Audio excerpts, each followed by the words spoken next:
sa bahay. Pupunta kami ngayon sa may Almandos. Hinihintay namin yung taxi. So, bagong bukas daw doon, mga kasisi. Tignan natin kung mura doon kasi sabi nila, mura daw doon. So, ayan. Aling maliit daw. Hello! Ang cute na aling maliit, guys, oh. Binili ko yung kanyang pamusod sa may Shein. Makikita niya yung mamaya. Lapit mo nga dito, Han. Makita nila yung ni aling maliit. So, ayan ang kanyang. O, diba? Ang cute ni aling maliit, guys. O, tingnan niyo. O. Lapit pa natin. O, ay, diba? Ang cute. O. Hello! O, hindi siya natutuwa sa akin. So, ayan ang kanyang bagong pamusod. Ang cute, diba? Ang ganda. Wow, so pretty naman. Alay!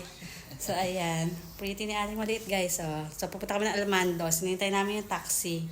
So, ayan. Vlogger ako for today. Gusto ko yung pan. Wala pa yung taxi namin. So, ayan. Si aling maliit. So, ayan. Punta kami doon. At kasi si aling maliit, guys, malapit na siya mag-birthday. So, January 30 yung birthday niya. Kaya ang gagawin namin doon, magtitingin kami ng pwedeng gamitin sa kanyang birthday at binyag. Isasabay na namin yung binyag niya sa birthday niya. Kaya magtitingin kami ng mga pwede naming bilhin doon para sa kanyang birthday theme. So, nag-iisip pa ako kung anong iti-theme ko sa birthday niya. So, ayan. Nantay namin yung taxi. Ang tagal. Bagong bukas daw yun. Mas mura daw doon. So, mamaya, tutur ko kayo doon. Samahan nyo kami. Hello! Kita guys, sinali maliit ito. Tingnan niyo yung pamusod niya. Binili ko yan sa Shein. So, ano yan? 1 real. Terno na yan. Parang buhok. Ang cute. Tapos yung ribbon.